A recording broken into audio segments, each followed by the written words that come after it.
ఇప్పుడే జీ5 app download చేయండి. చూడండి మీ ఫేవరెట్ టీవీ షోస్ ఎప్పుడైనా ఎక్కడైనా.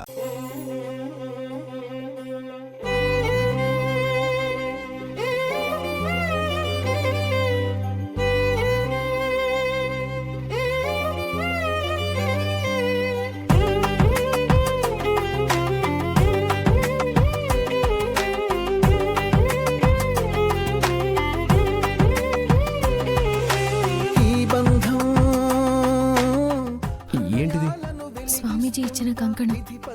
ఇది తొడుక్కుంటే ఎలాంటి చెడు మీ దరిదాపుల్లోకి రాదు, ఎలాంటి కీడు మీకు జరగదు.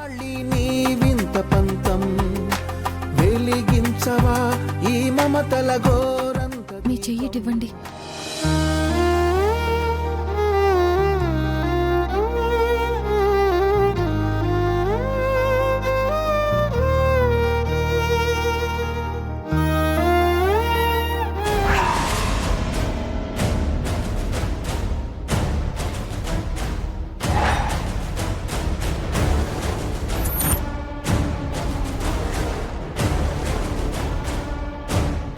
అమ్మో, శాస్త్రం గారు ఇటు వస్తున్నారు.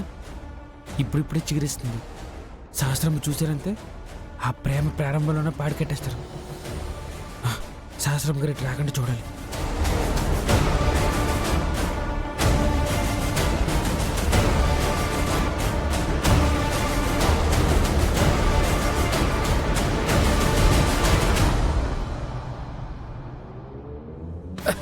శాస్త్రం గారు, మీరు ఎక్కడ ఉన్నారా? మీకోసం ఇల్లంతా ఎదిగేస్తాను. నా కోసమా? ఎందుకు? విహారబాబు గారు మీకోసం అడిగినారు కాబట్టి. అవునా? బావెక్కడున్నాడు? ఇంటి కొడు పక్క ఉన్నారు. వెళ్ళండి వెళ్ళండి. చాలా థ్యాంక్స్ పండు. వెళ్ళిపోంటారు కదా. బయట రసవత్రం గడ్డం జరగబోతుంది. అస్సలు మిస్ కాకూడదు.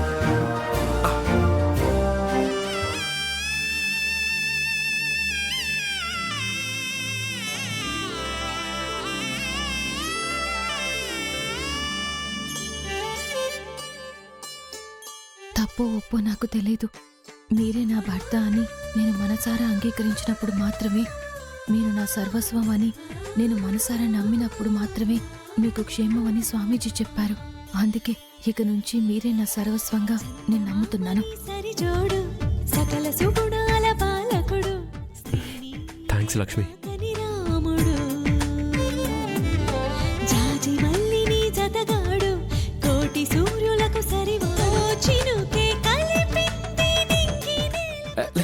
లక్ష్మమ్మ లక్ష్మమ్మ, నువ్వు విహారబాబు కంకణం కట్టినావంతే ఆయన్ని భర్తగా నువ్వు అంగీకరించినట్టే కదా. ఆయన నీ లోకమని నువ్వు నమ్ముతున్నట్టే కదా.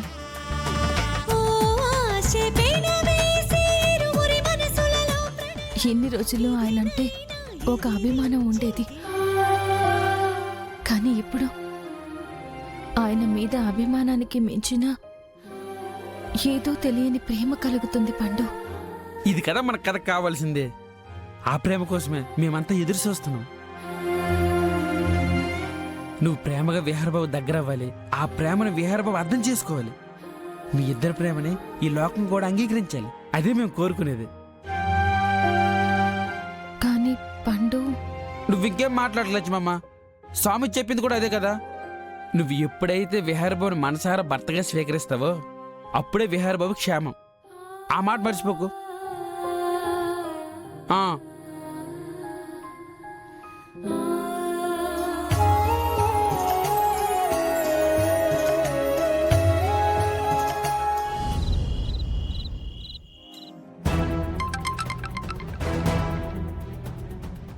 హలో నాన్నా.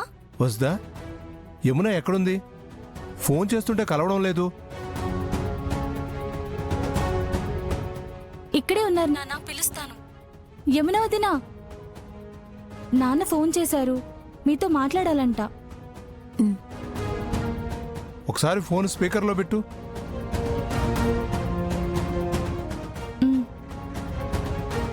హలో మామయ్య గారు, ఎలా ఉన్నారు? ఎలా ఉంటావమ్మా?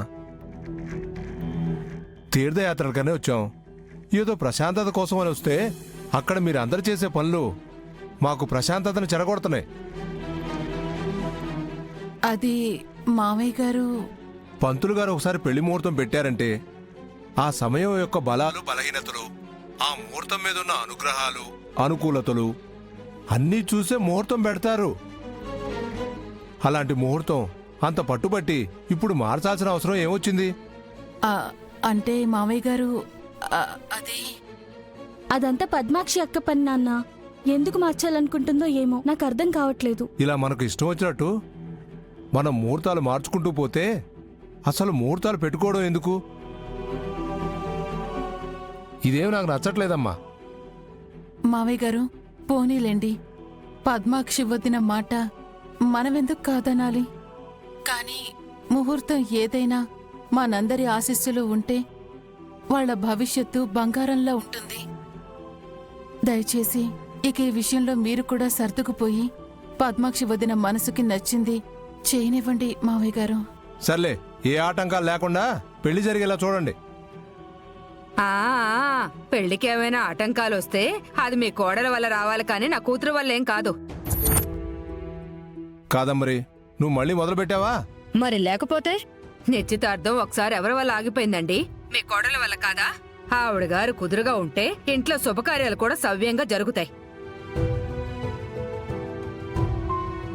సరేనమ్మా, పెళ్లి ముహూర్తానికి మేము ఎలాగోలా వచ్చేస్తాం. సరే మావయ్య గారు.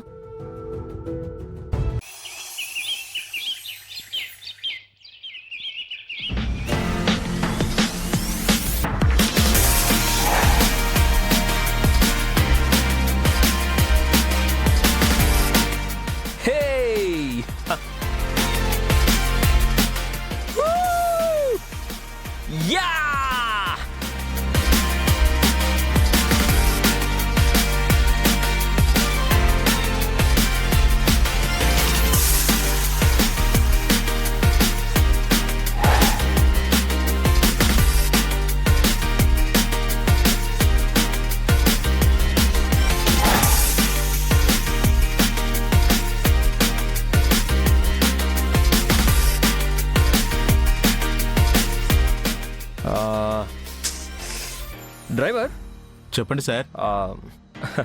ఎంగేజ్లోనే ఉన్నావు కదా, మరి కార్ ఏంటి ఓల్డ్ ఏజ్లా డ్రైవ్ చేస్తున్నావు? కాస్త స్పీడ్గా పోనీ. టైం మనకన్నా చాలా స్పీడ్గా ట్రావెల్ చేస్తుంది. దాంతోపాటు మనం ఎప్పుడూ పరిగెత్తాలి, లేకపోతే వెనకబడిపోతాం. Understand? Okay sir. Very good, చలో.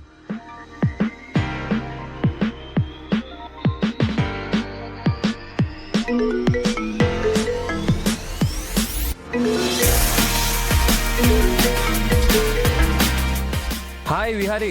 హాయ్ రా. రే, నేను ఎయిర్పోర్ట్ కార్ పంపించాను. ఎందుకీ నేను డ్రైవర్ కలిసాడా? మీ డ్రైవర్ నన్ను క్యాచ్ చేసేలోపు నేనే ఇంకో క్యాబ్ క్యాచ్ చేసి బయలుదేరిపోయాను విహారీ. ఓహ్, అరే అవునా? అరే, నాకు ఒకసారి కాల్ చేసి ఉండాల్సింది కదరా. నీకు కాల్ చేసే లోపల ఇంకొంతకాలం వేస్ట్ చేయడం ఎందుకని నేనే అలా క్యాబ్ బుక్ చేసేసుకున్నా. అరే, ఐఎమ్ సారీ రా. జీ5 యాప్ డౌన్లోడ్ చేసి అన్ని ఎపిసోడ్స్ పూర్తి ఉచితంగా చూడండి.